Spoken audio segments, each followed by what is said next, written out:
नमस्कार, तथ्य विश्लेषणमा स्वागत छ। म मदन खाती।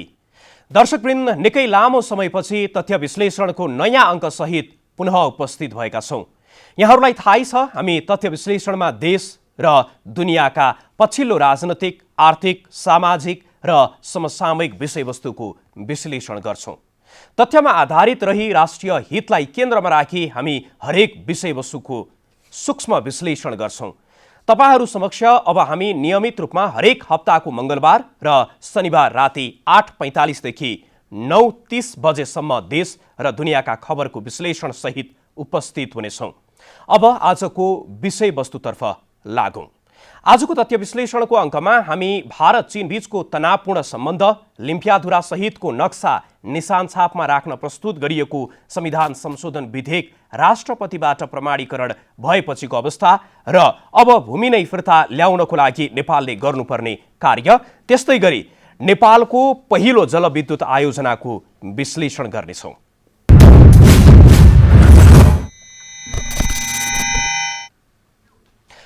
दर्शकवृन्द, भारत र चीन बीचको सम्बन्ध अहिले निकै तनावपूर्ण छ। भारतको केन्द्र सरकार प्रशासित राज्य लद्दाखको गलवान उपत्यकामा भारतीय र चिनिया सेना बीच भएको झडपको कारण 20 भारतीय सेनाको मृत्युपछि आरोप प्रत्यारोप जारी छ। झडपको विषयमा यही नै हो भनेर अहिले नै बताउन सक्ने अवस्था छैन, किनकि भारत र चीन सरकार दुवैले घटनाको विषयमा निकै कम सूचना मात्र सार्वजनिक गरेका छन्। यही नै ठिक हो भन्न सक्ने अवस्था पनि छैन, किनकि दुवै देशले आफ्नो दाबी नै ठिक भएको बताइरहेका छन्। तर यस बीचमा केही तथ्य भने सार्वजनिक भएका छन्, जसले भारत र चीन बीच भएको हिंस्रक झडपको कारण र दुई छिमेकीको पछिल्लो सम्बन्धलाई विश्लेषण गर्ने आधार प्रदान गर्छ।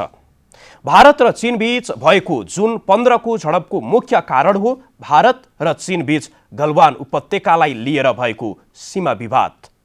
हिंस्रक झडप भएको लद्दाख स्थित गलवान उपत्यकाको पेट्रोलिङ 14 रणनीतिक रूपमा निकै महत्त्वपूर्ण क्षेत्र हो। सीमालाई लिएर दुवै देशका आआफ्ना दाबी छन्। त्यसो त भारत र चीन बीचको सीमा लाइन अफ एक्चुअल कन्ट्रोलले छुट्याउँछ, तर दुवै देशका आआफ्नै लाइन अफ एक्चुअल कन्ट्रोल छन्, जसले गर्दा बारम्बार तनाव निम्तने गरेको छ। जुन 15 को भारत चीन बीचको हिंस्रक झडप पछिल्लो पटाक्ष भए पनि सुरु सन् 2020 अप्रिलबाटै भएको थियो।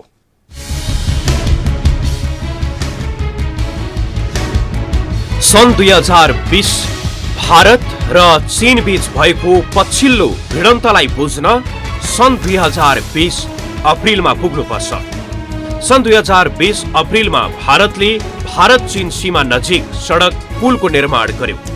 भारतको दाबी छ कि भारतले आफ्नो भूमिमा नै भौतिक पूर्वाधारको निर्माण गरिरहेको हो र उसले यसलाई निरन्तरता दिइरहनेछ, तर चीन यो कुरा मान्न तयार छैन। सन् 2020 मे 6 चीनको दाबी छ कि भारतीय सेना एक्चुअल लाइन अफ कन्ट्रोल पार गरी चीनको भूमिमा गैर कानुनी रूपमा प्रवेश गर्यो। त्यसपछि भारतको बल मिथ्याई रोक्न चीनले आवश्यक बल प्रयोग गरेको चीनले बताइरहेको छ। तर भारतको दाबी ठिक विपरीत छ। भारतले शोक नदीको किनारै किनार DSDBO सडकको निर्माण गरेको छ। पछिल्लो समय भारतले DSDBO सडकबाट उत्तरतर्फ गलवान नदी हुँदै चीनको सीमासम्म पुग्नको लागि सडक निर्माण सुरु गरेको थियो, जसमा चीनले आपत्ति जनायो र त्यसकै जवाफमा उसले पेट्रोलिङ पोइन्ट 14 मा आफ्नो सेनालाई राख्यो, जसले गर्दा भारतको DSDBO सडकलाई चीनले जुनसुकै समय पनि अवरोध गर्न सक्थ्यो, जसमा भारतको आपत्ति थियो र अहिले भइराखेको द्वन्द्वको मूल जड यही नै हो।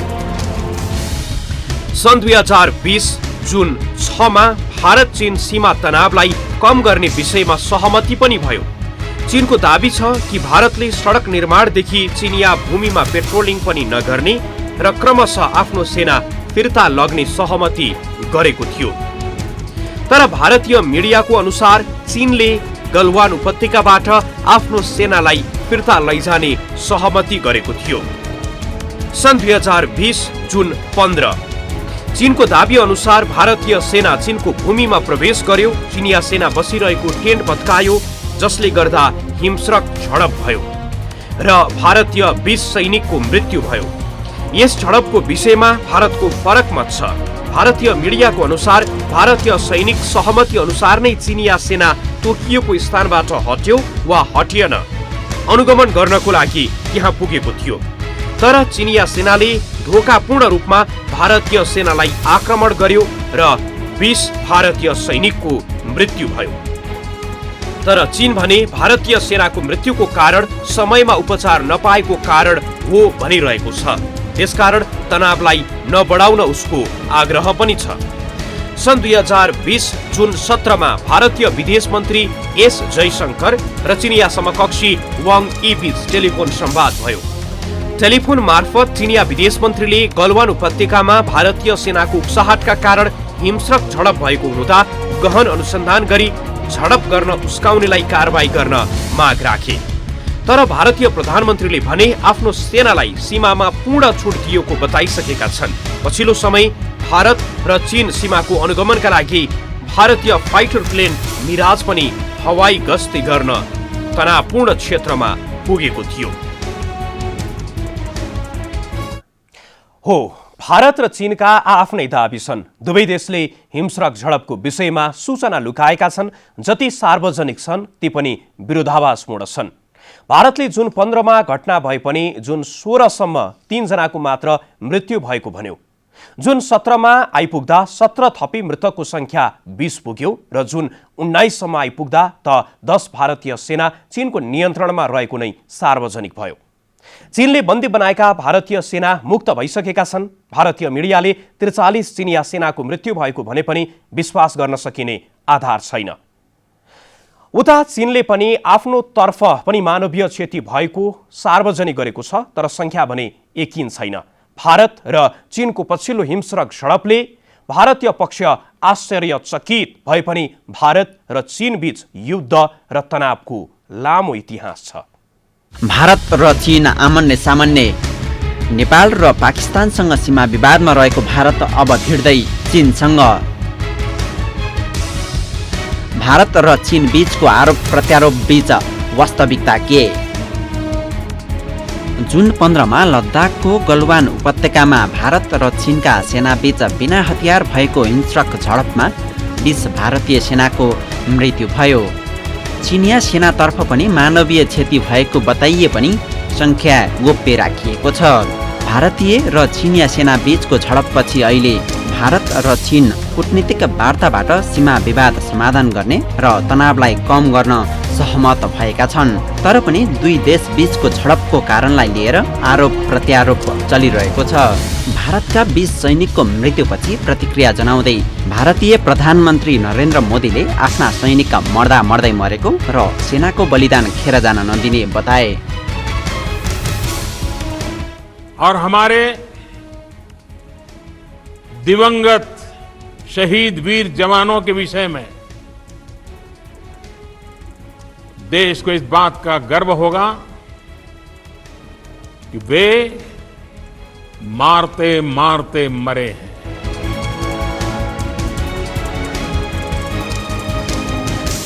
भारत चीनको कारण नै सीमामा तनाव उत्पन्न भएको आरोप लगाइएको छ। चिनिया सेना अनाधिकृत रूपमा भारत पसेपछि लद्दाखमा झडप भएको भारत सरकार र भारतीय सेनाको भनाइरहेको छ।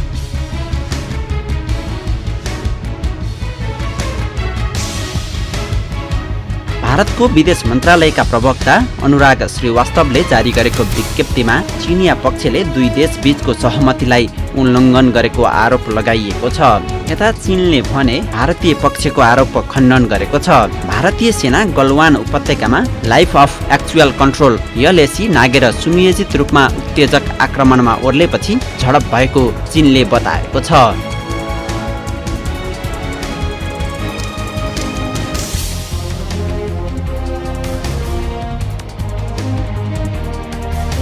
भारत र चीन बीचको भएको पछिल्लो झडपको कारण लेख दार्बुक हुँदै दौलख बैग ओल्डीसम्मको भूभागमा भारतले निर्माण गरेको 323 किलोमिटरको सडक हो। उक्त रणनीतिक सडक निर्माणपछि भारतीय सेनालाई सीमासम्म पुग्नको लागि सहज भएको छ भने चीनले यही सडकलाई चुनौतीको रूपमा लिएको छ। तर भारत र चीन बीचको तनाव पहिलो पटक भनी होइन। भारत र चीनले सीमाकै विवादका कारण सन् 1962मा युद्ध नै लडेका थिए। त्यति बेला चीनले सिङक्याङ हुँदै तिब्बत जाने सडक मार्ग निर्माण गरेको सतहमा आएपछि भारतले त्यसको विरोध गर्यो। भारतले दाबी गर्दै आएको भूमिमा चीनले पूर्वाधार निर्माण गरेपछि युद्ध नै भएको थियो। दुई देश बीचको युद्ध हुनु अघि सन् 1959मा तिब्बतका धर्मगुरु दलाई लामालाई भारतले शरण दिएको चीनलाई मन परेको थिएन। त्यसले पनि 1962को युद्धलाई थप मलजल गर्यो। चिनिया पक्षले भारतीयलाई घायल कायल पारेको यो युद्धपछि सन् 1967मा फेरि अर्को युद्ध भयो। नाथुला र चोलामा भएको युद्धमा भने चिनिया पक्षको धेरै क्षति भएको बताइएको छ। त्यस्तै 1975मा अरुणाञ्चल प्रदेशको तुङ्गलुगलामा फेरि चिनिया र भारतीय सेनाबीच युद्ध भयो। त्यस यता 40 वर्षसम्म चीन र भारतबीच सैन्य युद्ध भएन। व्यापारिक र वाक युद्ध भने दुई देशबीच चल्दै आयो। दलाई लामालाई अहिले पनि भारतले संरक्षण गरेको तुस चिनिया पक्षलाई छँदैछ। पछि 2014मा सीमा क्षेत्र देमचोकमा भारतले नहर बनाउन सुरु गरेपछि तनाव प्रारम्भ भयो। 2015मा उत्तरी लद्दाखको बुत्सेमा चीनले बनाएको निगरानी टावर भारतले भत्काएपछि टकराव सुरु भएको थियो। यता 2017मा चीन, भारत र भुटानको सीमा दोक्लाममा झडप भयो। अघिल्लो 1 महिनादेखि नै लद्दाखको पैङ्गोङमा झडप भएको थियो। सोही विषयलाई लिएर अमेरिकी राष्ट्रपति डोनाल्ड ट्रम्पले आफूले चीन र भारतबीच वार्ताको लागि समन्वय गर्न इच्छुक रहेको बताएका थिए। तर दुवै देशले ट्रम्पको प्रस्तावलाई अस्वीकार गरिदिए र अहिले दुवै देश वार्ता र संवादबाटै समस्याको हल गर्ने बताइरहेका छन्। हो, सन् 1962को भारत चीन युद्धपछि पनि पटक पटक सीमामा तनाव देखिने गरेको छ। सीमा तनावलाई वार्ताबाटै कम गरिरहेका भारत चीन बीच हिंस्रक झडप भएपछि नागरिक स्तरमै आक्रोश चरमचुलीमा छ। चीन भारतलाई सन् 1962को युद्ध स्मरण गराइरहेको छ भने भारत आफू 2020को भारत भएको धाक लगाइरहेको छ। हुन त सन् 1962को युद्धमा भारतले नमिठो हार बेहोरेको थियो। त्यति बेला भारत र चीन हरेक कोणबाट समान थिए। अहिले चीनले आफ्नो आर्थिक विकाससँगै सैन्य क्षमतामा पनि वृद्धि गरेको छ भने भारतले पनि वृद्धि त गरेको छ, तर तुलनात्मक रूपमा चीनको भन्दा कम। जीडीपीको तुलना गर्दाखेरि पनि भारतभन्दा चीन 5 गुणा ठूलो छ र सैन्य क्षमतामा पनि चीन नै अघि देखिन्छ।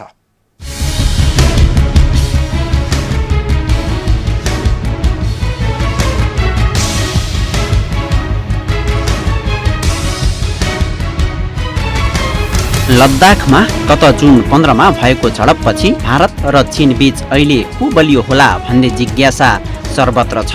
सैन्य शक्तिमा चीन भारतभन्दा निकै शक्तिशाली छ। भारतले प्रतिवर्ष झन्डै 56 अर्ब डलर रक्षामा खर्च गर्छ भने चीनले 228 अर्ब डलर खर्च गर्छ। कुल गृहस्थ उत्पादनको 2.5% भारतको रक्षा बजेट छ। त्यस्तै चीनको भने 1.9% छ।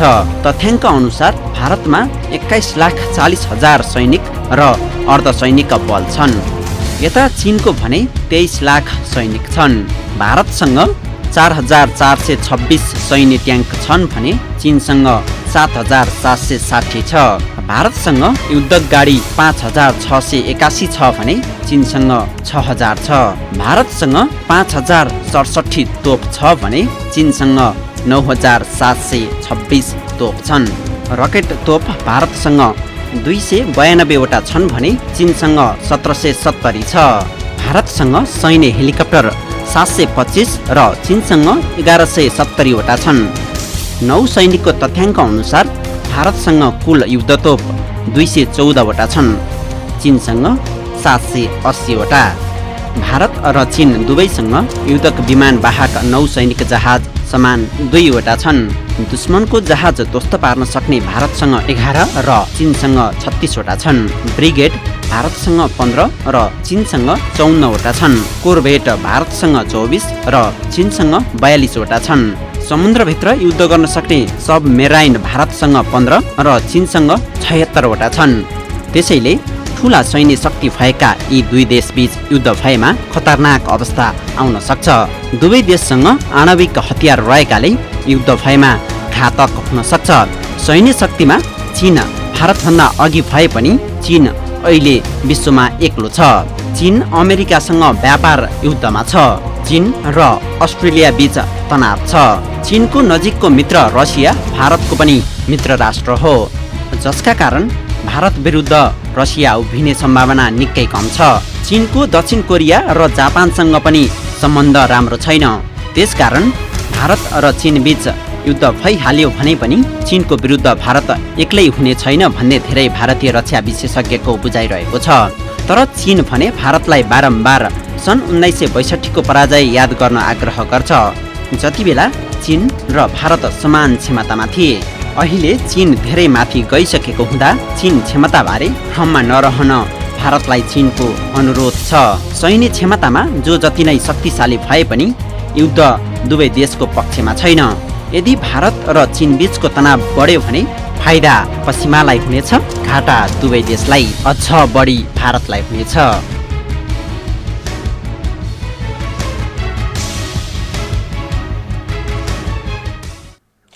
सैन्य क्षमतामा भारतभन्दा अघि भए पनि भारत र चीन बीच युद्ध भयो भने दुई देशमा मात्र सीमित होला भन्न सकिन्न। युद्ध क्रमशः बहुपक्षीय हुनेछ। त्यतिबेला भारतको पक्षमा अमेरिकादेखि अन्य शक्तिशाली राष्ट्र हुनेछन्, जुन चीनको लागि भारी पर्ने देखिन्छ। तर भारत र चीन बीच युद्ध नै भइहाल्ने अवस्था अहिले छैन। तनाव भने कायम नै रहिरहने देखिन्छ। भारतमा नागरिक स्तरमा चीनको विरुद्ध आक्रोश छ। भारतीय नागरिक चीनमा निर्मित सामान बहिष्कार गर्ने बताइरहेका छन्। त्यसैको लागि उनीहरू बाइकट चाइना अभियान नै सञ्चालन गरिरहेका छन्। तर बाइकट चाइना भारतमा सम्भव छ त? यो रिपोर्ट हेरौँ।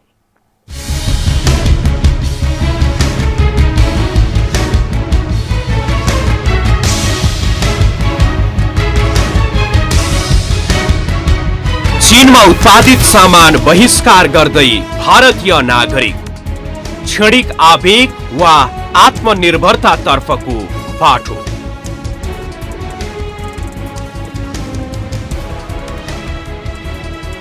दुई देशको तनावको कारण नेपालमा आउन सक्ने चुनौती र अवसर। भारतको लद्दाख स्थित गलवान उपत्यकामा भारतीय र चिनिया सेनाबीच भएको हिंस्रक झडपपछि दुवै देश अहिले सीमा विवाद वार्ताबाट समाधान गर्नेमा सहमत भइसकेका छन्। तर नागरिक स्तरमा आक्रोश कायमै छ। भारतमा अहिले मेड इन चाइना सामान बहिष्कारको अभियान नै चलेको छ। लद्दाख निवासी भारतीय वैज्ञानिक सोनम वाङचुकले सुरु गरेको अभियान अहिले भारतभर फैलिएको छ। आफूलाई राष्ट्रवादी देखाउन भारत सरकारले पनि स्वदेशी उत्पादनको उपभोगमा जोड दिन थालेको छ। केही भारतीय नागरिक त चीनमा उत्पादित वस्तुको तोडफोडमै उत्रिएका छन्। भारत र चीन बीचको तनावपूर्ण सम्बन्धबाट नेपालले के सिक्ने? यस तनावले नेपालमा ल्याउन सक्ने सम्भावित चुनौती र अवसरहरू के हुन् र नेपालले भारत र चीन बीचको तनावमा कस्तो नीति अख्तियार गर्नुपर्छ? यसमा हामी प्रष्ट हुन आवश्यक छ। भारतमा मेड इन चाइना सामान बहिष्कारको अभियान चलिरहेको छ, किनकि अहिले पनि भारत र चीन बीच झण्डै 85 बिलियन US डलर बराबरको कारोबार भइरहेको छ। भारतले चीनबाट 68 बिलियन US डलर बराबरको आयात गर्छ भने चीनले भारतबाट 16.96 बिलियन US डलर बराबरको आयात गर्छ। यसबाट प्रश्न छ कि चीन अहिले 50 बिलियन US डलर बराबरको व्यापार नाफामा छ र भारत 50 बिलियन US डलर बराबरको व्यापार घाटामा। भारत यही व्यापार घाटालाई कम गर्न चाहन्छ, तर भारतका सडकमा देखिएको नाराबाजी र चीनमा उत्पादित आफ्नो सम्पत्ति तोडफोड जस्तो सहज छैन व्यापार घाटा कम गर्न। भारतले चीनबाट आफ्नो आयातको झण्डै 40% विद्युतीय उपकरण, चिकित्सकीय उपकरण जस्ता तयारी सामान आयात गर्छ। त्यस्तै चीन भारतको लागि प्रत्यक्ष वैदेशिक लगानीको राम्रो स्रोत पनि हो। सन् 2015 देखि 2019 सम्म 1.8 बिलियन US डलर भारतमा लगानी गरेको छ चीनले। भारतसँग चीनबाट उसले आयात गर्ने सम्पूर्ण वस्तुलाई बहिष्कार र चीनिया लगानीलाई निरुत्साहित गर्न सक्ने सामर्थ्य आजको दिनमा छैन। भारतले चीनबाट आयात हुने केही वस्तुलाई भने प्रतिस्थापन गर्ने क्षमता राख्छ। सायद त्यसैले होला the Confederation of All Indian ट्रेडर्सले पनि स्वदेशी सामान हाम्रो गौरव अभियान सुरु गरेको छ। The Confederation of All Indian ट्रेडर्ससँग अहिले पनि 6 करोड भारतीय व्यापारीको सञ्जाल छ भारतभर, जसले चीनबाट आयात गरिने 3000 वस्तुलाई मोटामोटी 500 समूहमा वर्गीकरण गरेको छ। जुन वस्तु भारतमा सजिलै उत्पादन गर्न सकिन्छ उसको लक्ष्य सन् 2021 को डिसेम्बरको अन्त्यसम्ममा 13 बिलियन अमेरिकी डलर बराबरका चीनमा उत्पादित सामग्रीलाई भारतीय सामग्रीले प्रतिस्थापन गर्ने हो। The Confederation of All Indian ट्रेडर्सले आफ्नो लक्ष्य अनुरूप नै कार्य गर्यो भने त्यसले भारतलाई आत्मनिर्भरतातर्फ उन्मुख गराउनेछ, जुन नेपालका लागि पनि अनुकरणीय छ। हामीले पनि हामी आफै उत्पादन गर्न सक्ने वस्तुको आयातमा जोड दिनुहुन्न। नेपालले अहिले पहिलो नम्बरमा भारत, दोस्रोमा चीन र तेस्रोमा इन्डोनेसियासँग व्यापार गरिरहेको छ र तिनै मुलुकसँग हामीले घाटाको व्यापार गरिरहेका छौं र भारतसँग निकै बढी व्यापार घाटा नेपालले बेहोरिरहेको छ। अब हामीले पनि नागरिक स्तरबाटै पुनर्विचार गर्न आवश्यक छ र भारतीय नागरिकले जस्तै आत्मनिर्भरतातर्फको बाटोलाई अवलम्बन गर्नुपर्छ, जसको लागि भारत र चीनबाट आयात गरिने वस्तुको सूची सार्वजनिक गर्ने र नेपालमा नै उत्पादन गर्न सकिने वस्तु छन् भने त्यस्ता वस्तुको आयातलाई बहिष्कार गर्नुपर्छ र नेपालमा नै उत्पादन गर्नको लागि जोड दिनुपर्छ। भारतमा चीनिया वस्तुको बहिष्कारको अभियान कायमै रहे पक्कै पनि चीनले पनि भारतमा भइरहेको उसको पुँजी लगानीलाई विविधीकरण गर्ने बारे सोच्नेछ। यदि हामीले चीनबाट भारतमा भएको लगानीको केही मात्रा पनि नेपालमा ल्याउन सक्यौं भने त्यसले हाम्रो पुँजी अभावलाई केही हदसम्म सम्बोधन गर्नेछ र त्यसबाट नेपालमा रोजगारी प्रवर्धन गर्न पनि सहयोग पुग्नेछ।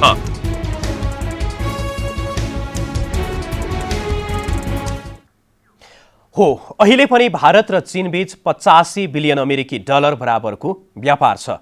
व्यापार चीनको पक्षमा छ। भारतले निकै ठूलो व्यापार घाटा बेहोरिरहेको छ। गलवान उपत्यकामा भारतीय सैनिकको मृत्युले आक्रोशित भारतीय नागरिक चीनमा निर्मित वस्तुको बहिष्कार गरिरहेका छन्। आक्रोश क्षणिक आवेग हो वा यसले आत्मनिर्भरताको बाटो लिन्छ त्यो त समयले नै बताउला, तर भारत चीन बीचको तनाव नेपालको पक्षमा भने छैन।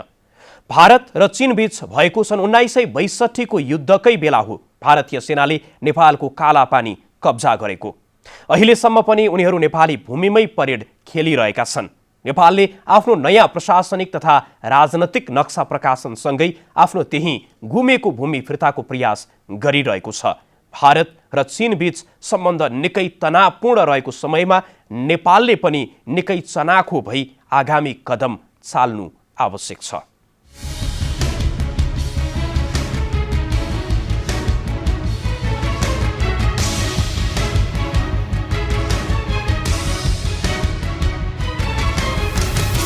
नेपालको परिमार्जित नक्साबारे वार्ता नगर्ने मनस्थितिमा भारत। अतिक्रमित भूमिमा प्रधान सेनापतिको भ्रमण। गत असार 3 मा प्रधान सेनापति पूर्णचन्द्र थापा र सशस्त्र प्रहरी महानिरीक्षक शैलेन्द्र खनालले दार्चुला स्थित भारतद्वारा अतिक्रमित नेपाली भूमिको निरीक्षण गर्न दार्चुला पुगे। हुन त सरकारले वैशाख 31 गते दार्चुलाको छाङ्ग्रुमा सशस्त्रको बीओपी र जेट 7 मा घाँटी बगरमा सेनाको अस्थायी बेस नै स्थापना गरेको छ।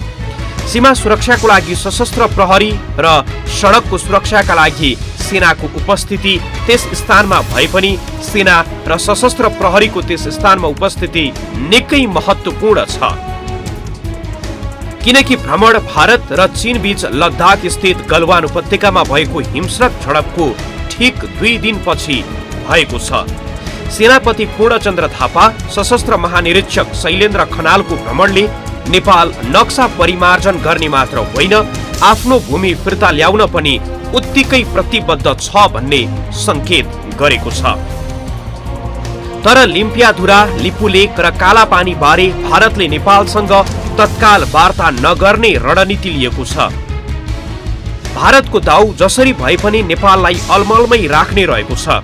भारतीय रक्षा मन्त्री राजनाथ सिंह वार्ताबाट नै समस्याको समाधान हुने बताए पनि वार्ता कहिले गर्ने भन्ने प्रश्नमा भने मौन छन्। भारत और नेपाल के बीच का रिश्ता, तो मेरे बहनों भाइयों, यह रोटी और बेटी का हमारा यह रिश्ता है।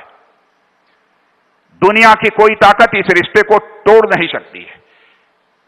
यदि लिपू लेक से लेकर धारचूला तक यह रोड बनने के कारण यदि कोई गलतफहमी नेपाल के लोगों में यदि पैदा हुई है, तो मैं समझता हूं कि उसका समाधान हम लोग मिल बैठकर निकालेंगे।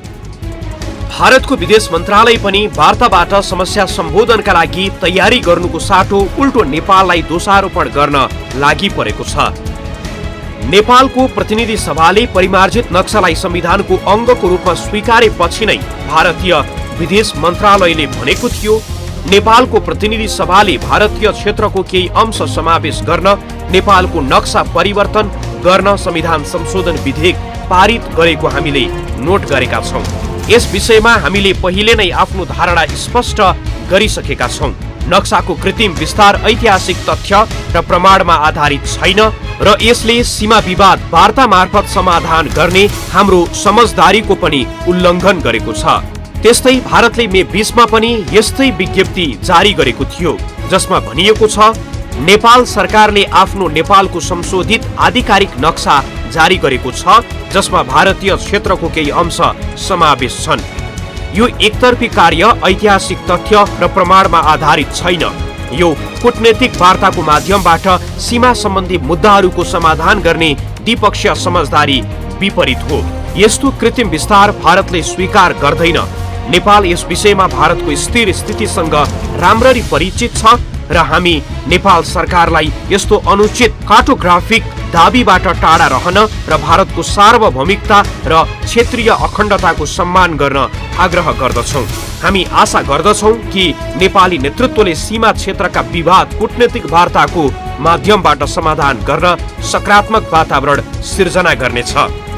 भारतको विदेश मन्त्रालयले जुन 13 मा जारी गरेको विज्ञप्ति होस् वा मे 20 मा भारत नेपाली भूमिबाट सजिलै हट्ने सम्भावना न्यून छ। त्यसकारण अब हाम्रो तयारी भारतलाई जसरी पनि वार्ताको टेबलमा ल्याउने र ऐतिहासिक तथ्य र प्रमाणको आधारमा भारतलाई नेपाली भूमिबाट हट्न बाध्य पार्ने नै हुनुपर्छ, किनकि तथ्य र प्रमाण नेपालको पक्षमा छ।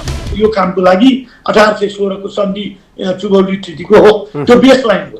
अब त्यो बेसलाइन सुगौलीको ट्रिटीको चाहिँ बुँदामा चाहिँ काली नदी भन्दा पश्चिमका भूभाग हाम्रा राजाले छोडिदिने अधिकार, राजाको कुरा गर्छन् के त्यति बेला नेपालका महाराजले त्यसको अधिकार छोडिदिने अधिकार गर्ने छैनन् र काली भन्दा पूर्वको अधिकार चाहिँ रिटेन गर्नेछन् भनेर त्यो बुँदामा लेखिएको छ। थरी सामग्री छन्, एउटा करेस्पोन्डेन्सका लेटर्सहरू, एउटा एक थरी म्यापहरू, अनि एक थरी चाहिँ नि अब यो के भन्छ मालपोत तिरेका उनीहरूको चाहिँ नि चुनाव गर्दाखेरिको लगत, अब चाहिँ नि भूमि सम्बन्धी लगत, इभन 7 नम्बर फाँटवारी आएका त्यस्ता कुरासम्म पनि आइसकेका होइन। त्यसो भने भूमि सुधारको 7 नम्बर फाँटवारी हुन्छ नि, अब ती लगतभित्र नै पर्ने भयो ती त्यस्ता किसिमका छन्। ऐतिहासिक तथ्य र प्रमाणमा कमजोर भारत नेपालले वार्ताको लागि गरिरहेको प्रस्तावलाई लगातार बेवास्ता मात्रै गरिरहेको छैन, ऊ वार्ताको लागि पनि इच्छुक देखिएको छैन। नेपाली पक्ष भने वार्ताको लागि बाध्य गराउने बताइरहेको छ, तर कसरी नेपाली पक्षसँग पनि प्रष्ट खाका छैन। यी सबै कुराको समाधानका लागि हामीले एउटा सुस्पष्ट बाटो तय गरेका छौँ। हामी भारतसँग आवश्यक तथ्य प्रमाण नक्सा त्यति बेलाका चिठी पत्रहरू र त्यसपछि धेरै पछिसम्म पनि त्यहाँका मानिसहरूले तिरो तिरेको मालपोत बुझाएको जस्ता प्रमाणपत्रहरू, मतदानमा भाग लिएको, जनगणना भएको जस्ता तथ्य प्रमाणहरूका आधारमा हामी भारतसँग वार्ता गर्ने। भारतसँग अर्को कुनै विकल्प छैन, किनभने हामीले अरू आफ्नो इच्छाले बदल्न वा बनाउन सक्छौँ होला। छिमेकी हामीले परिवर्तन गर्न सक्दैनौँ, यो कुरा भारत जस्तो देशलाई हामीले भनिरहनु पर्दैन। आज भारतले विश्वको एउटा महाशक्ति हुने आकांक्षा पालेर अगाडि जुन बढिरहेको छ, उसका छिमेकहरूको सम्बन्ध हेर्नुहुन्छ भने सबै छिमेकीसँग उसको समस्यापूर्ण सम्बन्ध रहेको देखिन्छ। नेपाल जस्तो भित्रवत परम्परागत ढङ्गले चाहिँ सहज सम्पर्क रहेको, जनस्तरमा पनि सम्पर्क रहेको, खुला सीमा रहेको मुलुकसँग पनि उसले मित्रतापूर्ण व्यवहार गर्दैन, सानाभन्दा साना समस्या समाधानका लागि पनि ऊ तत्पर हुँदैन भने हामीले भारतलाई त्यस्तो गर्छ भन्ने अहिले हामी कल्पना गर्न पनि चाहँदैनौँ। हामीले वार्ताका लागि भारतलाई लिखित रूपमा आग्रह गरेका छौँ र हामी विश्वास गर्छौँ भारतले अन्तर्राष्ट्रिय प्रचलन, कूटनीतिक अभ्यास, दुई देशबीचको सहमति, दुई देशबीचका स्थापित संयन्त्र, मान्यता, प्रधानमन्त्री तहमा भएका वार्ता पछिका संयुक्त वक्तव्य र अहिलेसम्मका संयुक्त आयोगहरूका बैठकहरूका निर्णय अनुसार पनि भारतमा बस्नै पर्छ, बस्छ। नक्सा सार्वजनिक र संसदबाट पारित गरे जस्तो सहज छैन अब भूमि फिर्ता लिनको लागि। निकै चुनौतीपूर्ण र कठिन छ। नेपालको राजनैतिक नेतृत्वको चातुर्यता, कूटनीतिज्ञको दक्षताले नै पहिलेसम्म नेपाली भूमिबाट भारतीय सेना र प्रशासन हट्छ भन्ने कुरालाई निर्धारण गर्नेछ। नेपालको कूटनीतिक कुशलताले अबको मार्ग तय गर्नेछ, तर भारत नेपालसँग वार्ता पनि नगर्ने र नेपाली नागरिकसँगको सम्बन्ध पनि सुमधुर राख्ने प्रयासमा रहेको भारतीय मिडियाहरू बताइरहेका छन्। अन्तर्राष्ट्रिय मञ्चमा नेपालले सीमा विषय उठान गरे पनि त्यति बेला मौन रहने भारतको रणनीति रहेको बताइन्छ। भारतको यस्तो नीति गलत मात्र होइन, नेपाल भारत सम्बन्धको लागि उत्तिकै हानिकारक पनि हो। नेपाललाई भारतले चीनको उक्साहटमा नक्सा परिमार्जित गरेको आरोप पनि लगाइरहन्छ। नेपालले चीनको उक्साहटमा भन्ने भारतको आरोपलाई चिर्नु पनि आवश्यक छ। तर पछिल्लो समय चीन सरकारको मुखपत्र नै मानिने ग्लोबल टाइम्सले भारत चीन बीचको लद्दाखको सीमा विवादलाई लिएर भारतले नेपाल, चीन र पाकिस्तानी सेनाको सामना गर्नुपर्ने आशयको आलेख नै प्रकाशित गर्यो। नेकपाको चिनिया कम्युनिस्ट पार्टीसँगको वैचारिक निकटता एकातिर होला, तर दुई छिमेकी मध्ये एक विरुद्ध सैन्य गठबन्धनकै कुरा चिनिया मिडियाबाट आउनु पनि नेपालको हितमा छैन। यसले भारतीय सरकार र मिडियाकै प्रोपागान्डालाई सहयोग गर्नेछ। त्यसकारण नेपाल भारत र चीन दुवैको उक्साहटबाट बच्नुपर्छ। दुई छिमेकीसँग समदूरीको सुमधुर सम्बन्ध कायम गर्दै आफ्नो भूमि फिर्ता ल्याउन ऐतिहासिक तथ्य र प्रमाण सहित वार्तामा बस्नु आवश्यक छ र भारतलाई कसरी वार्ताको लागि बाध्य पार्न सकिन्छ त्यसतर्फ नेपाली राजनैतिक नेतृत्वले गम्भीर रूपमा सोच्न आवश्यक छ। सरकारले सार्वजनिक गरेको नयाँ प्रशासनिक तथा राजनैतिक नक्सालाई सार्वभौम संसदले पनि अंगीकार गरिसकेको छ र अहिले त राष्ट्रपतिबाट प्रमाणीकरणपछि लिम्पियाधुरा सहितको नक्सा नेपालको संविधानको अङ्ग नै बनेको छ। तर भोगचलन भारतकै रहेको छ। अब सार्थक वार्ताको विकल्प छैन। नेपालले जसरी पनि भारतलाई वार्ताको टेबलमा ल्याई नेपालको भूमि फिर्ता गर्नु आवश्यक छ। दर्शकवृन्द, अब प्रसङ्ग बदलौँ। हामी एसियाको दोस्रो र नेपालको पहिलो जलविद्युत आयोजना अर्थात् फर्पिङ जलविद्युत आयोजनामा पुगेका थियौँ। फर्पिङ पुग्दा एउटा प्रश्नले हाम्रो मनलाई नराम्रोसँग चिमोट्यो। आखिर हामी हाम्रा ऐतिहासिक संरचनाप्रति कति संवेदनशील छौँ त? कुनै समय काठमाडौँ उपत्यकालाई उज्यालो बनाउने फर्पिङ जलविद्युत आयोजना अहिले आफै अन्धकारमा छ। सहकर्मी ऋषि खतिवडाको स्थलगत रिपोर्ट।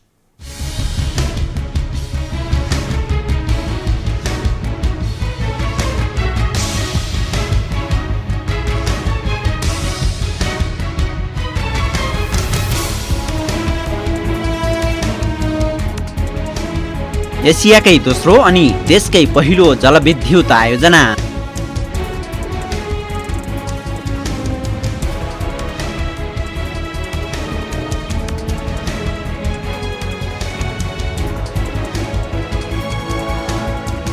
कुनै समय देशकै गौरव, तर अहिले मात्र भग्नावशेष।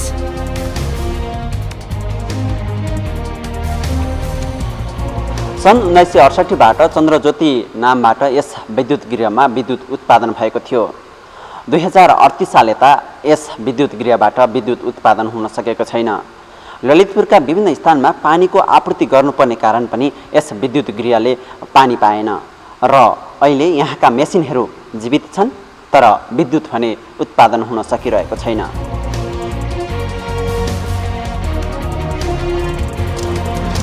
देशकै एक ऐतिहासिक धरोहर फर्पिङ जलविद्युत केन्द्र। तत्कालीन प्रधानमन्त्री चन्द्र शमशेरले निर्माण गरेको यस आयोजना उज्यालो नेपाल अभियानको सुरुवाती बिन्दु थियो, किनकि फर्पिङ जलविद्युत केन्द्र देशकै पहिलो र एसियाको दोस्रो जलविद्युत आयोजना हो। 110 वर्ष अघि श्री चन्द्रज्योति प्रकाशको नामबाट सञ्चालित यस आयोजनाबाट 500 किलोवाट विद्युत उत्पादन हुन्थ्यो। विक्रम सम्मत 1968 जेठ 9 गतेबाट उत्पादित विद्युत काठमाडौँ उपत्यका भर र विशेष गरी दरबारमा प्रयोग हुन्थ्यो। गेहेन्द्र शमशेर र बेलायती इन्जिनियरको सहयोगमा निर्मित आयोजना अहिले पनि उत्तिकै चासोपूर्वक हेरिने आयोजनाको रूपमा रहेको छ। कस्तो विडम्बना, कुनै समय राष्ट्रिय धरोहर अहिले लथालिङ्ग छ।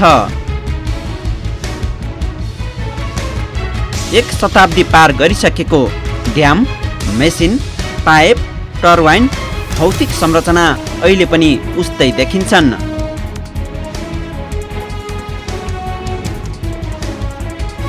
विक्रम सम्मत 1990, 2045 र 2072 सालको विनाशकारी भूकम्पबाट पनि फर्पिङ जलविद्युत आयोजना सुरक्षित नै रह्यो, तर अहिले आयोजना सञ्चालनमा छैन।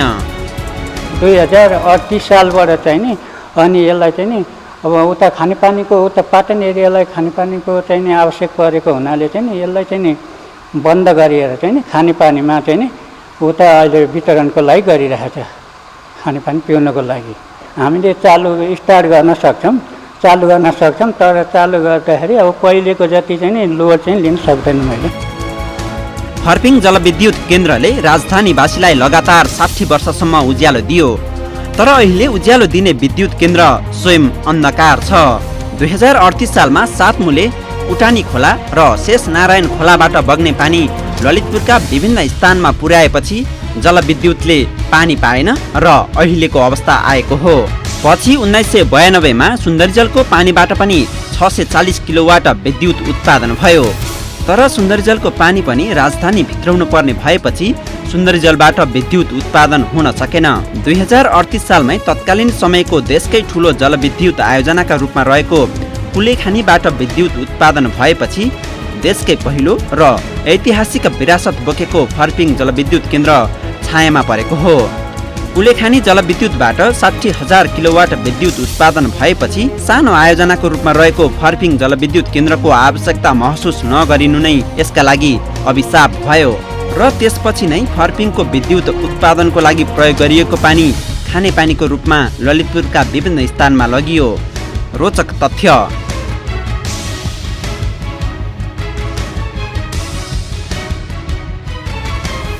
तत्कालीन समयमा चन्द्र शमशेरले 1964 मा बेलायत यात्रा गरेपछि दरबारमा पनि विद्युतको आवश्यकता महसुस गरे। उनको सोचले 4 वर्षपछि मूर्त रूप पायो र नेपालमा पहिलो पटक 1968 मा बिजुली बल्यो। विद्युत केन्द्र स्थापना गर्दाको घटना पनि निकै रोमाञ्चक थिए। अहिले प्रयोग गरिएका पाइप, टर्बाइन, विद्युतीय सामग्रीहरू मान्छेले नै बोकेर ल्याएका हुन्। त्यतिबेला बाटो नहुँदा मकवानपुरको भीमफेदीबाट मानिस र हात्तीको प्रयोग गर्दै उपकरण फर्पिङ भित्राइएको थियो। उक्त आयोजना निर्माण गर्दा तत्कालीन समयमा 7 लाख रुपियाँ खर्च लागेको थियो। तत्कालीन समयमा यसको महत्त्व पनि उत्तिकै थियो। राजधानी उज्यालिँदै थियो भने केही उद्योग पनि सञ्चालनमा आएको थियो। यसै जलविद्युतको उपयोग गर्दै हेटौँडादेखि काठमाडौँसम्मको रोपवे सञ्चालित थियो। 2021 सालबाट सञ्चालनमा आएको रोपवे चन्द्र शमशेरको पालामा सञ्चालन भएको हो।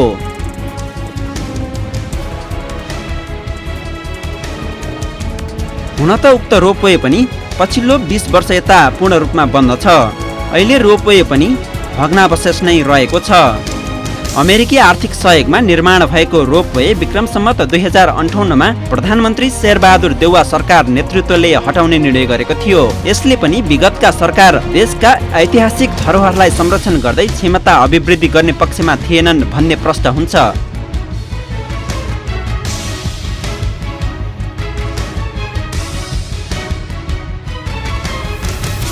फर्पिङ जलविद्युतमा 5 जना कर्मचारी अहिले पनि कार्यरत छन्। उनीहरूले मेसिन संरक्षणको प्रयास गरिरहेका छन्। हुन त सरकारले यस क्षेत्रलाई पर्यटकीय हब बनाउने निर्णय गरेको छ, तर उक्त आयोजनाको मुटु भनेकै विद्युत उत्पादन हो। यसले प्रयोग भएको प्रविधिलाई त संरक्षण गर्ने नै छ, साथमा ऐतिहासिक सम्पदाको जोगेर्ना पनि हुनेछ। क्यामेरामा जेपी श्रेष्ठका साथ ऋषि खतिवडाको रिपोर्ट। हो, फर्पिङ जलविद्युत आयोजना फगत एक भौतिक पूर्वाधार मात्र होइन, आजको दिनमा इतिहास हो हाम्रो विकास निर्माणको। त्यति बेला प्रयोग भएको प्रविधि अहिले र भविष्यका लागि धेरैका लागि चासोको विषय हुन सक्छ। त्यसकारण सरकारले संरक्षणमा आवश्यक पहल कदमी लिनु आवश्यक छ। हवस् त, आजको लागि तथ्य विश्लेषणलाई निर्धारित समय सकिएको छ। तथ्य विश्लेषण हरेक हप्ताको मङ्गलबार र शनिबार 8:45 देखि 9:30 सम्म जनता टेलिभिजनमा लाइभ हेर्न सक्नुहुन्छ। जनता टेलिभिजनकै युट्युब च्यानल र फेसबुक पेज जनता समाचारमा पनि तथ्य विश्लेषणका सामग्री उपलब्ध छन्। जनताद्वारा जनताका लागि प्रसारित जनता टेलिभिजन हेरिरहनुहोस्। नमस्कार।